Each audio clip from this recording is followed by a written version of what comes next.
I'm the Therapeutic Author, and again, this is another special edition. We're in Bristol. It's only right that I'm making the stops and highlighting, I believe, people that are making an impact in the community, and one of them is my brother, my close friend, Wiley. Thank you, my brother. Yes, brother. Yeah, I appreciate you finding the time for us to chop it up and, you know, highlight to the audience what you're doing in Bristol. Yeah, 100%, bro. I've known you since I was like, about 14, 13, so family. So we've both seen the transition in terms of where we both coming from and how we're both moving now. Yeah, 100%. I'm like super proud of you and everything you're doing. Thank you, my brother. I remember when you were doing your course and you were down here studying, putting the book. I remember when the book was just scraps of writing in an A4 sheet of paper. Yeah, to see it all come into fruition, it's powerful, bruv. Yeah, thank you, my super bro. inspirational, and without being patronising, super proud of you because I know who Old Phrase was. Yes. So to see what you're doing now is amazing, bruv. I was born in Bristol. I moved to London, as you know, when I was, 3 or 4, but I've always been back and forth between Bristol and London. I know at one stage you lived in London, right? Yeah, mine's the other way around. So I was born in London, moved to Bristol when I was about 11. Which part of London did you? Willesden. Okay, northwest. Yeah, northwest Willesden. My dad's over by Lisson Grove still to this day, Grove Estate. My aunties are over by Kensal Rise, Ladbroke Grove, Mozart. That's all my family sides. But obviously been down here quite a while. Obviously I'd been back and forth a lot because my dad and everyone's up there. I got no family actually in Bristol. Just came about that I ended up here, and I think that's why you guys kind of resonated with me so much, because I was like a Londoner who come to Bristol, and then I had I had some brethren in Tedown that were from Bristol but now lived in London, so it was like that relation point was easy, do you know what I mean? Yep. Especially in the ways like with your older brother Carl, it was just like he was like exactly like me, and then obviously you as well, and Skjar and everyone, so it was like, it was just an easy friendship and kind of family unit to build, really. You was the first person to put me in front of a camera when you was doing these boxing events. This is boxing, and that was before anybody was merging the music and the boxing events together. But when I went to your event, I was like, yo, bro, I wanna fight on this event. Yeah. And you made it happen. You 100. You headlined me in. You got me on the show as a main event, and in your call. Yeah. Well, that was a big moment for me still, my brother. It was powerful. Yeah, I'm getting goosebumps now thinking about it. That's a big moment. Because we were doing This Is Boxing, me and my old business partner, and we were like merging boxing with, white collar boxing with music. So we had like Fecky, D Block Europe, who else did we have? We had a load of artists on there. Western, there was a load of artists on there, and then we managed to get it all streamed on Link Up TV as well. And then when you came to think season 1 or 2, you were like, yeah, I love this Wylos, and I knew you were boxing. So I was like, that's what I said to my partners at the time. I was like, right, Fraser's got to be on the next one. Do you know what I mean? Fraser has to be on the next one. I didn't just want you on an undercard. Like, you were levels. So I was like, yeah, he needs to be at the headline. And then like when we got to the day, and then you were on the headline, and Uncle Mike and everyone was there, and Nick and everyone was there, I was like, oh, sick. Like, because I knew that was going to be a milestone in life, and you always remember that, and you've always got it on, it's like immortalized because it's on YouTube. That was almost like a pro debut for me. Yeah. Like, you're cool, my family there, ticket sales. Sold out. So it was. We had thousands of watching online, like thousands. It wasn't like, it was thousands of people watching you live on Link Up TV. Do you know what I mean? You had, who was it? Isaac Chamberlain was doing the commentary. Spencer Fearon. You know what I mean? We had Anthony Yard there. We had like big people there. So it was like, for you to get there and be able to showcase what you're about. And then, I got to give it to the guy you fought as well, because he was under it. He turned up just with his son on the day. Do you know the mad thing about that? You know, I'm all about reading the signs. Like, if you know, well, my name's Ryan Lee. You see that on my book. I'm an author, so it's not nothing I need to hide no more. And the fighter I was fighting, his name was Lee Divine. Yeah, I remember that. So when I was looking at it, I'm like, wow.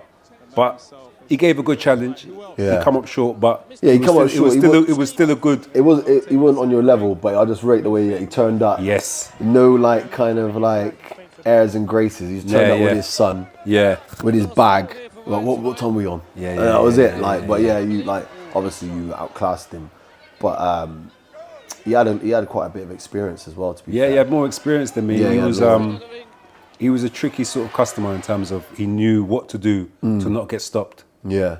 But then on the run up to that, because we were doing a press run, so we were like on 90s Baby podcast. Mm-hmm. I think we went on a few radio shows as well. Yeah. It was just nice to get you on that, to showcase you. We went on Represent with Jordan and that, I think, as well. Yep. Yeah, we were doing loads of bits at the time, because my whole kind of niche and what value I brought to that promotion is I can get my foot in the door. I got the gift of the gab, so we were getting on. We were in the Voice newspaper. We had a double spread in there.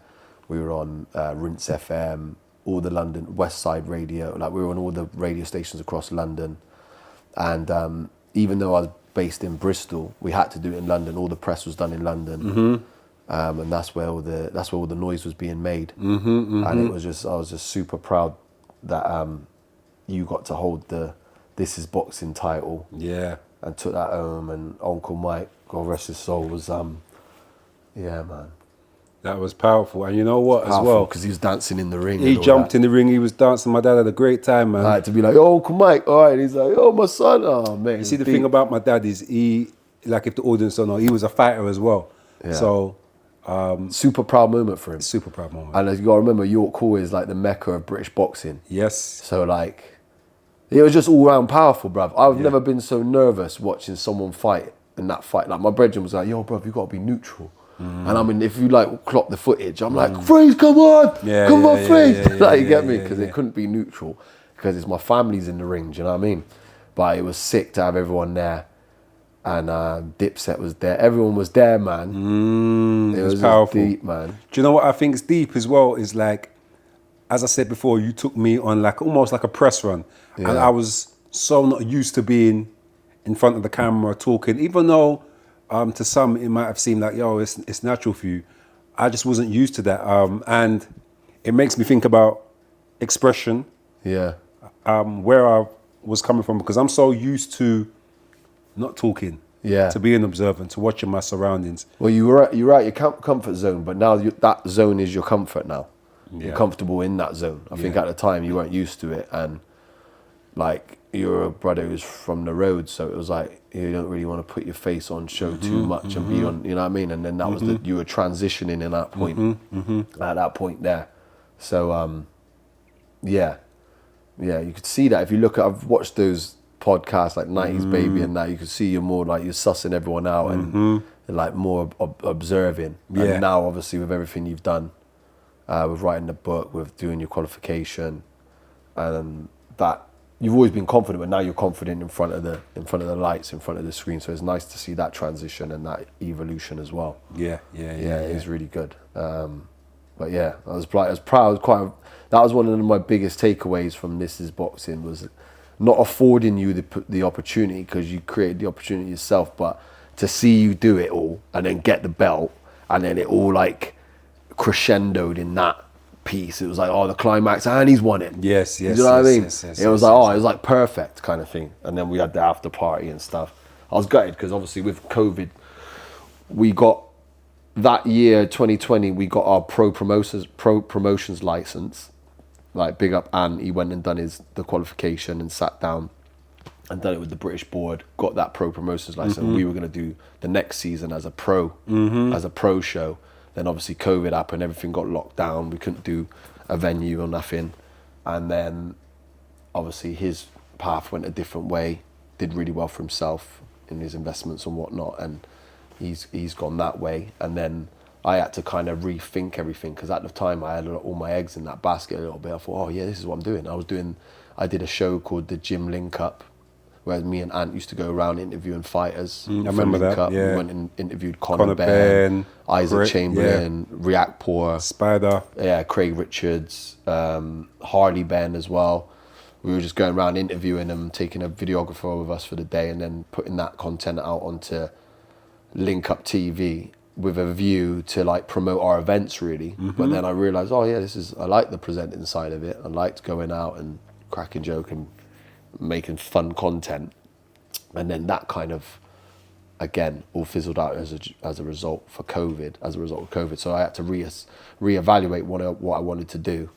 And then kind of fell into the whole mentoring young people. And obviously my passion is martial arts, so I was doing my Brazilian Jiu-Jitsu, and that got back into that pretty heavy. And now it's just turned into like, now I train kids, I mentor kids, and I teach kids self-defense and stuff. So I'm like in a happy place again. But I think maybe the event space and the content space is something potentially I'll be looking to do again at some point. Because everyone says to me, oh yeah, like you're good at that, bruv, you're a natural at that. So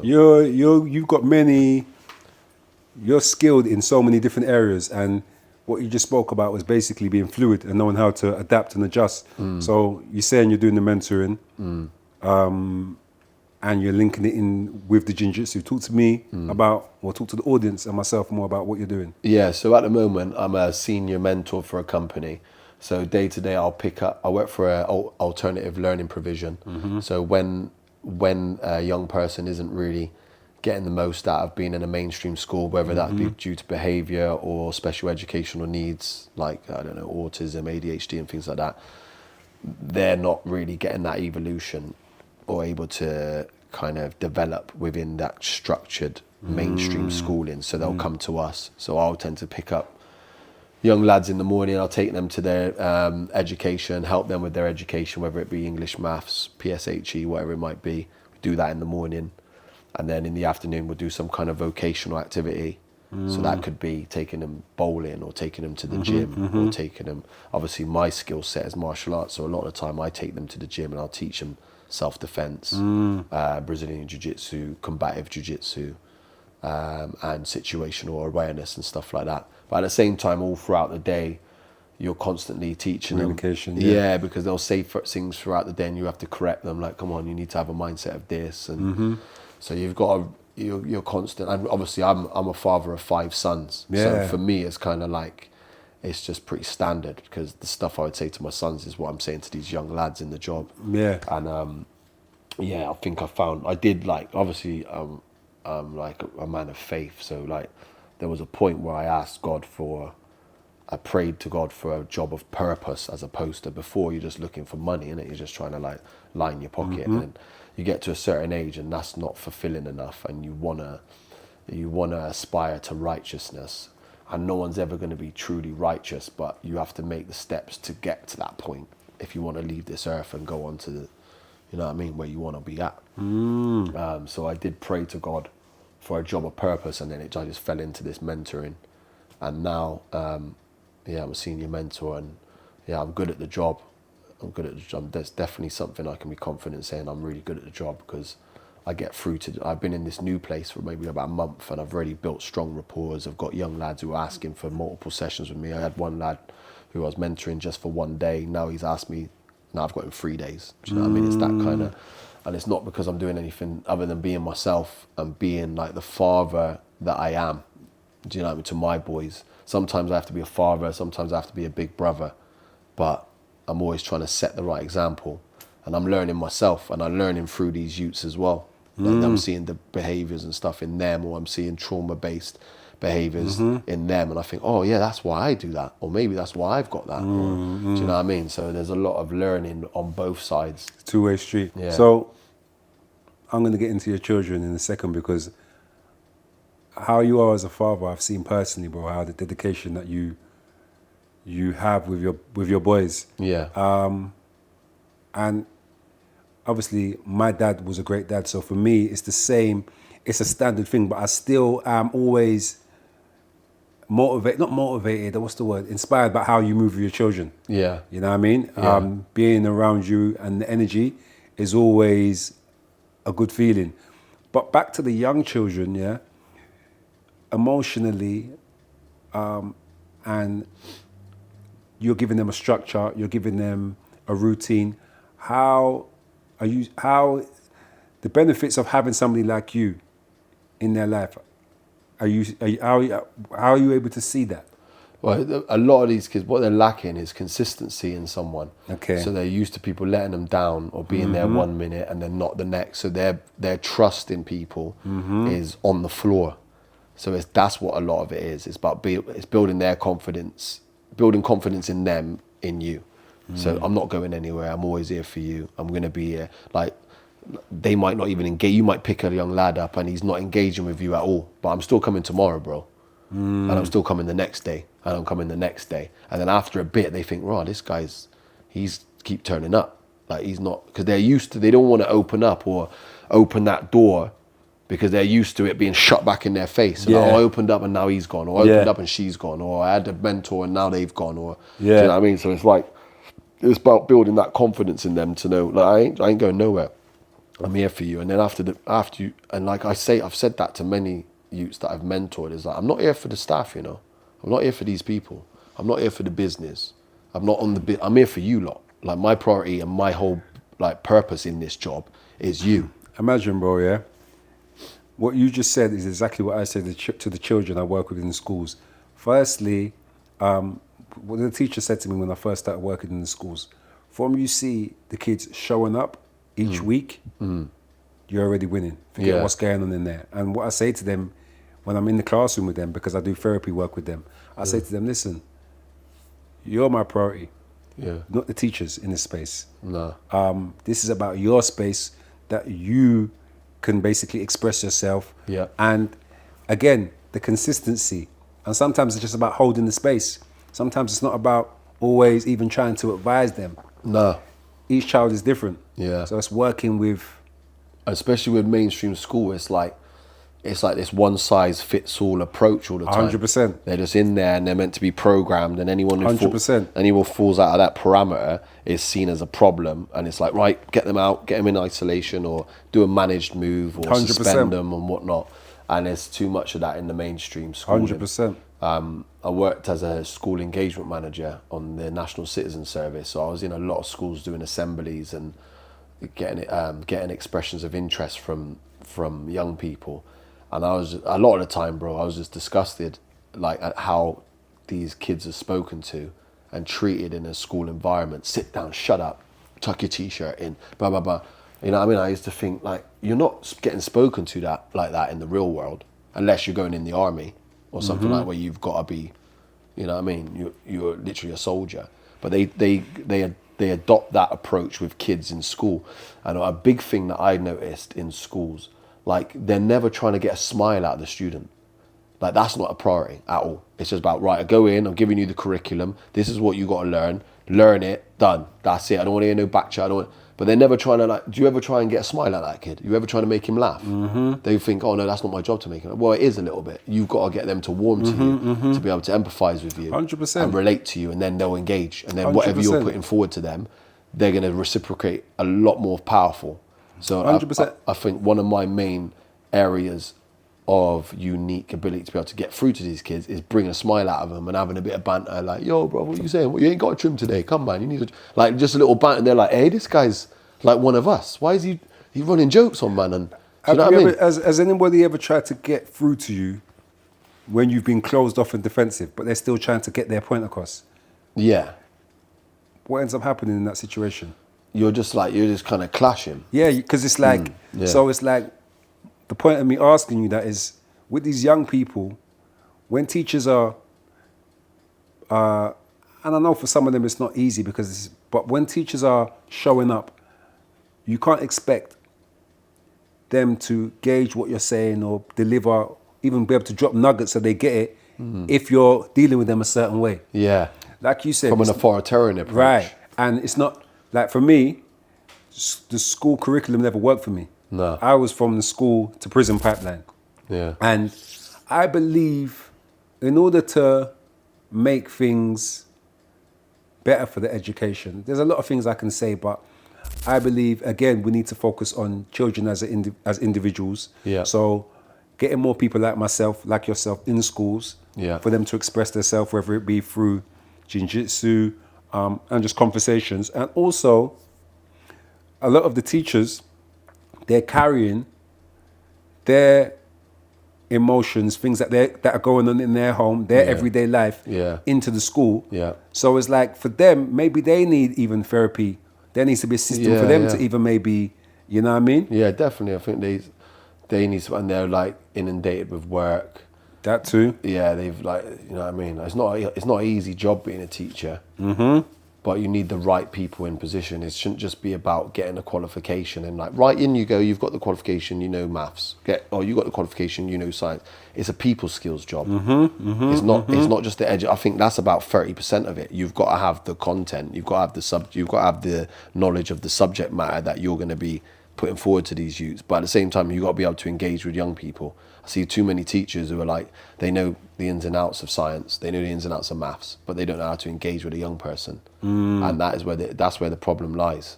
And I think it's about 30% subject matter knowledge, and then the other 70% is how do you engage, how do you empathize, how do you open the door and build rapport. And I feel like a lot of teachers nowadays in the mainstream don't feel like rapport is important, and it is, because then you'll get through and you'll have people listening more, and you get kids then self-policing. So they'll be like, yo, leave it out, Mr. O'Brien's safe, what you doing? Mr. O'Brien's blessed. Like, they'll self-police when someone's acting up or trying to divert the course of the class. Do you know what I mean? So it's like, I think we need way more of that. And like, at the same time, it's not just about bashing teachers. There's really good teachers out there. But the mainstream system for schooling and education with the UK is definitely broke. I think a lot of it is a numbers game. It's a box ticking exercise. They just care about attendance. Attendance ticks the box in relation to funding and things like that, rather than what are we getting out of the attendance. Right, they're here, but what are they doing? What are they achieving? What are they learning? How's that kid developing? Do you know what I mean? So, yeah, there's a lot to be done with education, and yeah. So in relation to jiu-jitsu, Jiu-jitsu. Yeah. My bad. In relation to jiu-jitsu master would be like, yo, tell him, bro. Like jiu-jitsu, bruv. In relation to jiu-jitsu. You're going to be getting comments. Yo, this brother keeps saying jiu-jitsu, bro. How is that, how do you see that helping the children in terms to their emotional regulation, confidence? It's adversity. It's pure adversity that you're dealing with. You're on the mat, someone's trying to strangle you, someone's trying to hyperextend your arm, hyperextend your knee. They're trying to make you quit. That's literally what they're trying to do. They're trying to make you give up to that person. Do you know what I mean? It's very unique art in that respect. Most things you'll have a go, someone come in and stop it for you. Say like boxing, like you're sparring, or even if you're in a boxing fight, you're having a boxing fight, you typically won't stop it yourself, because you're going to go out on your shield. It's going to be the ref that stops it, or your body's going to stop it because you're out, or your corner's going to throw in the towel. With jiu-jitsu, it's one of them unique supports where it's on you. Like, I've had enough here. I've got a tap. Do you know what I mean? And you're facing that adversity, and you learn a lot about yourself within those moments. You're in awkward positions, you're getting stifled, you're getting mauled. It's claustrophobic, but you must overcome. And I think that's a big thing about life, because you're going to get stifled and mauled. And so resilience. It's real, resilience. And it kills your ego as well. A lot of people come in and they think, and then you're just going to get smashed. That white belt, you're getting smashed. Blue belt, you're getting smashed. Purple belt, you're getting smashed. But you're starting to take a few scalps now. Yeah, I see a lot of that in the boxing gym. Yeah. So, fatherhood, brother. Talk to me a little bit more about fatherhood. I know it's an everyday thing that you've been. Yeah. Talk to me about fatherhood for you. Yeah, it's a blessing for me. I feel very honoured to have my children and my sons. Like, I can just look at them sometimes and want to bawl, bruv. Like, just like, it's like you feel super rich. Just seeing your kids. It's like, I can't really explain it. It's a blessing from God. It's literally a blessing from God. These things have grown from your loved one, your woman, and then next minute they're running around expecting you to like be able to lead them. And again, I learned from my children as well. And as I've gone through the steps of fatherhood, like from being a young dad at 20, 24, 23, to being a dad again at like what my youngest boy I had at 35. So it's you're a different dad at 35 than you were at 23 and stuff like that. And you learn along the way. Like, obviously I've grown my hair out and that now, but when I was young, my older boys always go, to my younger ones, you don't know about straight hair dad. Straight hair dad was like He was strict, bruv. You get me? But I think as we get older, our testosterone dips down. It starts going down. And we see that as a negative as men. We think, oh, testosterone is dropping. That's the thing that makes you strong. That's the main thing. But that's God's plan. You're meant to lose your testosterone because with the loss of testosterone, you become wiser. Like when you're operating as a young man and you're full of testosterone, you're full of beans, you make irrational decisions, you're very reactional. And then as you get older and that testosterone starts to reduce, you start to be a bit more holistic in your approach and you've got a bit more of a wisdom and overall awareness around how you deal with people, how you deal with situations, how you deal with your kids. And for me, with my boys, it's about setting them on the right path as early as possible, and always being there really. And yeah, that's what I do with my boys. That's what I do. My oldest boy is like almost, he's gonna be 17 this year. My second oldest is gonna be 16 next week. Monday actually. No, Tuesday. Wow. So it's like, and then my youngest is 5. So I've got that whole different balance. A whole different balance, yeah. And now you see the change. It's difficult when they get in their teens. I found it difficult because they're like going through puberty and they're finding their way and they start to think they're a big man. And so you've got to balance that and temper that and pacify some of that behavior. But yeah, it's a blessing. I just feel super honored and grateful to God that I've got my sons. And yeah, it just makes me a better person. And I'm always, even though I do get a lot of plaudits in relation to how I am as a dad, and I appreciate it. Even you saying it, I appreciate it. But I always think, oh yeah, there's more to do. Yeah. There's always more to improve on. Yeah. There's always like, how can I do that? How can I better my son in that way? Yeah. How can I support him in that way? Yeah. Do you know what I mean? Yeah. And that's certainly what. And I've looked at other men growing up and seen how they are because I'm an only child. So I didn't have siblings growing up. I'm only child from my mum and my dad, which is quite rare in the modern age, especially from someone mixed race. You know what I mean? Because I was always in the middle observing. Because like I'm the only mixed race person in my whole family. Everyone on the black side is black. Everyone on the white side is white. I look at both sides and think like a lot of things don't make sense to me. Like when you've got like you've got prejudice on one side from the white, or you got prejudice on one side of the black. To me, I'm like, well, this doesn't make any sense because I'm half of the both. Obviously, you're always accepted more by the black side, but you still are half of the white. You're still half of the European side. So would you say over time that you just kind of learned to, even though there may have been internal conflict when you was watching, you was able to embrace the whole. Yeah, you take bits out of that, or like that, don't like that. Yeah. You pick out of that, like how Bruce Lee did with Jeet Kune Do. When he created his art of Jeet Kune Do, he looked at Wing Chun, he looked at other different arts. He's like, oh, I like that. That's rubbish. I'm not using that. And then he created his own art. And that's what I feel like I've done with life. And I've seen people like Uncle Mike as a father, and Uncle Bear as a father, and my dad, Lionel, as a father, and then my brethren who have had kids before me. My boy Dwight, he was a dad when he was like, we were 20, 21. So I was always watching that, like, oh, what's that? Like, and then seeing you and then seeing Carl. And I'm always looking at everyone, even though I'm not the finished article. So I'm always seeing, oh, I like that, or I don't like that, or I'm going to use that, or, do you know what I mean? So that's what I think life's about. You're constantly accumulating wisdom and information, and then creating your own unique, bespoke person of you. Like every 7 years, they say you change. Every 7, like the person you were 7 years ago is different to the person that you're going to be in 7 years. Yeah. And it's the same, even down to a cellular point. We're shedding skin and creating new cells all the time. We're not the same anatomy that we were 14 years ago, 20. Yeah, do you know what I mean? Well, I was saying earlier that it's like we've got age and then you've got stage. So I prefer stage because it's like the different. Everybody's aging in age, but not everybody's going through the different stages. Yeah. So you might have someone stuck in their stage from back a day. Right. Yeah, that's true. So we give the Most High thanks that we was able to grow and elevate and be here sitting in the sofa right now, brother. 100%. You know what I mean? Talking about where we've been and where we're at. Yeah, 100%. We got to show that gratitude every day and be grateful, because it's not promised. Do you know what I mean? Nothing's promised. There's a reason it's called the present, because it is a present. 100%. And you know what I mean? You got to be grateful and show gratitude for that present. And like obviously it's cliche, but the way that you look at the world and the way you believe, your belief is your reality, literally. Like people talk about, oh yeah, the secret and manifesting stuff, and there's truth to that. Faith is not just about the Lord that you pray to and stuff. Faith is about just your belief system. If you truly believe something and that is what your belief is, that will be your reality.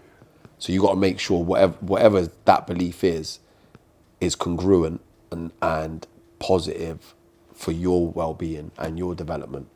And there's a lot of people out here with the wrong mindset. Oh, I'm broke, man. I'm on my ass. Or I'm doing this.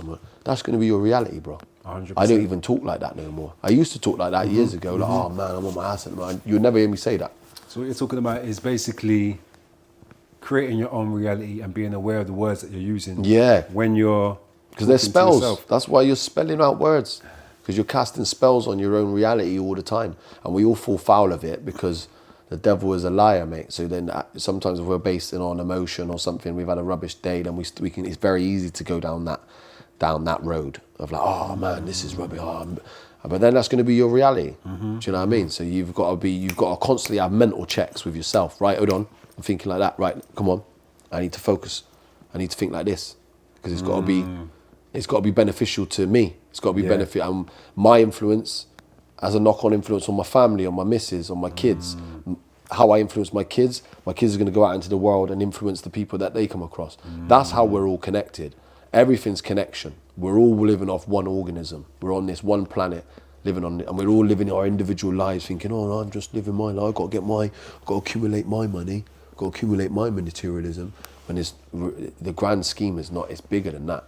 Much bigger. Like how I influence our conversation today and how you influence conversation to me is going to influence how I go home and deal with my people, and then they're going to go and deal with their people, and it's a knock-on effect, that butterfly effect. 100%. And if we're all in that positive mind frame, it can only be positive. We're just going to spread positivity. And we've got a lot of devils and demons who are running this planet, and they don't want us in that, because as soon as we get to that point, we're going to realise, like, hold on, why are we listening to these lot? Why are we letting them control us and dictate to us what we do? And that's why divide and rule is their key, because they don't want us to come into unity. Unity is sin to them. Do you see what I'm saying? Because they lose all power. I know I'm going deep here, but it's true. Well, you're not really going deep. But what I'll say is this, brother. Yeah, I'm glad that even though we could be speaking for hours as we do, I'm glad you graced the platform and we was able to even like show the audience or give the audience an insight to your mindset. Yeah. You know what I mean? I'm glad I came to Bristol and we linked in this manner. But in reference to what you're doing and what you're going to be doing, is there anything that you want to so at the moment, tell the audience? Yeah. So at the moment, I'm working with a company called Rise Community. So we go out into like schools, youth clubs, the impoverished areas where kids may not be able to access jiu-jitsu or pay for jiu-jitsu. Big up Tom Haig, who's the founder. Met him at jiu-jitsu and he said, I'd love you to get involved. And that's what we're doing currently at the moment. So we're in and around, all around Bristol. He started in Hackney. Okay. And he's moved down here now. So he's got set up in London as well. So they're spreading through London and we're spreading through Bristol. And we're just trying to get kids to be able to express themselves, learn a bit of self-defense and build a bit of confidence using Brazilian Jiu-Jitsu. And I'm a brown belt in combative Jiu-Jitsu, which is self-defense, more self-defense orientated. So we're able to implement that with these young people as well. And then I'm working for a company called Inspire Mentoring. So everything I'm doing at the moment is purposeful. Yeah. Do you know what I mean? Everything. And I'm down at Sweatbox, which is my local gym. Big up Sweatbox in Bristol. And I'm the kids coach there for Jiu-Jitsu as well. So a whole lot of giving back to the community. Yeah, everything's give. It's like, I've realised like late in life, like this is where... On time really though. It's on time. But it's on time. Yeah, it's on time. Because I did a lot of sales jobs and marketing jobs early in my life, which were, you know what I mean, financially lucrative, but they had no soul to them. Now I feel like I'm doing soulful work every day, purposeful work all the time. Everything will align, even in terms of you never know what doors are opening. Like you said, your purpose is more to give back Yeah. and seeing what it does for the children. Yeah, definitely. You know what I mean? Seeing just our being a listening ear. Like I'm in jiu-jitsu today, helping teach the kids class this morning. I'm looking around the room and there's about 4 or 5 of my brethren's kids in the room. And I was thinking, yeah, like it's powerful for me. I'm like, oh, they're all growing up and they're seeing me as Uncle Wiley, but also Coach Wiley. Powerful. Yeah, Powerful. it's like, yeah, it's amazing, Well, bro. I feel like we're at the start of our new lives, so to speak. 100%. And I feel like naturally, like we always speak off the camera, but naturally we've got more work to do. Yeah. Hopefully we could try to tie in where maybe if I'm doing something in the community in London where you bring forth the jiu-jitsu and you I'll bring be there, bro. your skills if you're doing Jiu-jitsu. something. Jiu-jitsu. Yeah. Yeah, we're gonna have to get that right eventually, you know. And then if Phrase made up his own thing. I think we're like, it's a yo, whole what's other art. jiu-jitsu? It's a whole other art. Yeah, though, yeah, isn't it? only gingers. And if I'm doing anything in if you're doing anything in Bristol, Yeah.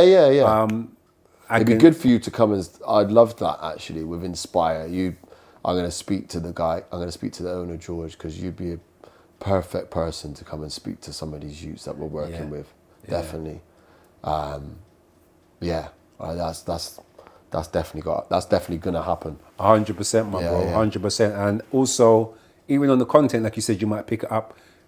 Us linking in and staying on the content together. I think that should be definitely something that we should lock in with. Yeah. Phrase and Wiley podcast. You know coming that, soon. bro. Anything you want to let the audience know before leaving as well? Yeah. Last final thoughts? Yeah, just come and follow me if you want on Silver Fox BJJ on Instagram. That's SilverFoxs BJJ, or Wiley WHYLEE 85 on Instagram. And see what kind of stuff I'm doing with Rise and whatnot. Some good content on there. We'll be bringing my content back as well at some point. And obviously we'll be speaking about things we can do together. But yeah, it's just about having a positive mindset and influencing everyone in a positive way. And then we're all going to benefit. You know what I mean? Positive vibes. Bro, love, brother. Thank you, yeah? Yeah, of course. More love, you already know, King, yeah? Yeah, love you to bits, bro. Audience, love you too, King, yeah? Audience, thank you for tuning in. I'm the Therapeutic Author. Follow my bro, like, subscribe, and soak in the nuggets, man. Stay positive. And remember, focus on yourself. You're number one, yeah? Peace and love. Love. Come on, Praise. That was all lies, bro. That was I'm on the roads, bro. I'm on the roads. All right, we're going to lick that shot now, yeah? What do you want, that box?